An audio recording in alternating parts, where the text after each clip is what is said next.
21 जुलाई 2020 को मंगलवार की सुबह एक अमंगल समाचार आया। मध्य प्रदेश के राज्यपाल लालजी टंडन नहीं रहे। लखनऊ के मेदांता अस्पताल में इलाज के दौरान राज्यपाल लालजी टंडन का 85 साल की आयु में निधन हो गया।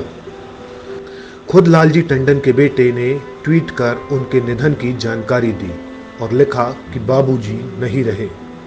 29 जुलाई 2019 को मध्य प्रदेश के राज्यपाल बनने वाले लालजी टंडन बीते 11 जून से लखनऊ के मेदांता अस्पताल में भर्ती थे और वहीं पर उन्होंने अंतिम सांस ली। राज्यपाल लालजी टंडन के निधन पर राष्ट्रपति रामनाथ कोविंद, पीएम नरेंद्र मोदी, गृह मंत्री अमित शाह, मध्य प्रदेश के सीएम शिवराज सिंह चौहान समेत देश के तमाम राजनीतिक दिग्गजों ने उन्हें श्रद्धांजलि अर्पित की।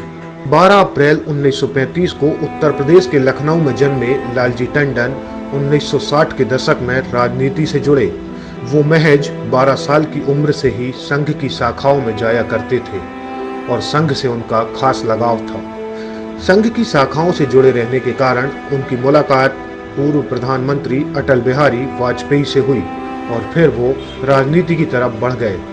जिंदगी भर सादगी से लोकल रहने वाले लालजी टंडन जनता के मुद्दों को लेकर वोकल थे और अब उनके निधन के शोक ने उन्हें ग्लोबल कर दिया। लालजी टंडन जब तक राजनीति में रहे कभी भी जनता के लिए उनके घर के दरवाजे बंद नहीं हुए। भले ही वो घर पर हो ना हो, लेकिन लोग बिना संकोच के उनके घर जाकर अपनी समस्याएं बता सकते थे और उन्हें सुनने के लिए लालजी टंडन की अनुपस्थिति में घर का कोई न कोई सदस्य जरूर रहता था। मध्य प्रदेश का राज्यपाल बनने के बाद उन्होंने राजभवन के दरवाजे भी जनता के लिए खोल दिए थे। कमलनाथ सरकार से लेटर वॉर।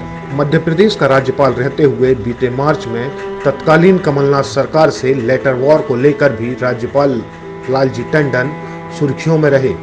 ज्योतिरादित्य सिंधिया के कांग्रेस से बगावत कर देने के बाद अल्पमत में आई कमलनाथ सरकार को राज्यपाल टंडन ने 16 मार्च को बहुमत साबित करने का आदेश देते हुए फ्लोर टेस्ट कराने के लिए कहा था।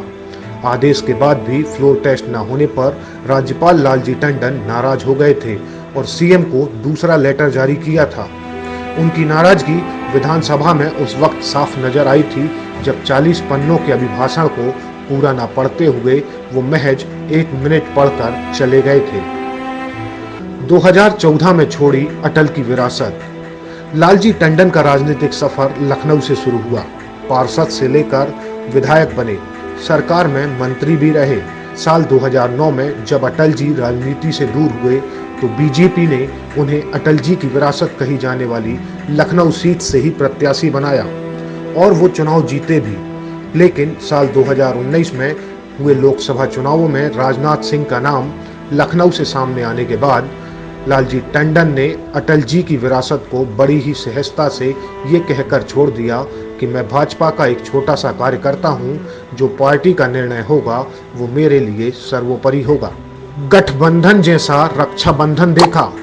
यूपी की राजनीति में साल 1995 में हुए गेस्ट हाउस कांड के बाद मुलायम सरकार को गिराने और मायावती के साथ मिलकर भाजपा के सरकार बनाने में भी लालजी टंडन की अहम भूमिका थी।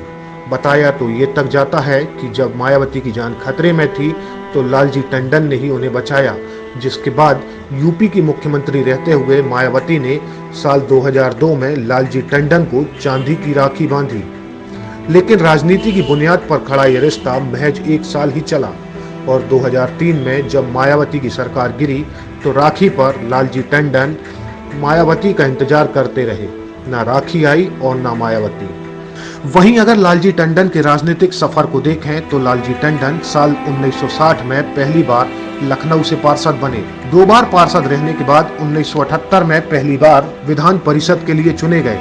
1978 से 1996 के बीच 2 बार विधान परिषद के सदस्य रहे। 1996 में पहली बार उत्तर प्रदेश विधानसभा के लिए चुने गए। 3 बार विधायक रहने के बाद उन्होंने 2009 में पहली बार लोकसभा का चुनाव लड़ा और जीते। 23 अगस्त 2018 को उन्हें पहली बार बिहार का राज्यपाल बनाया गया था। 23 जुलाई 2019 को वो एमपी के राज्यपाल बने। ब्यूरो रिपोर्ट, पत्रिका भोपाल।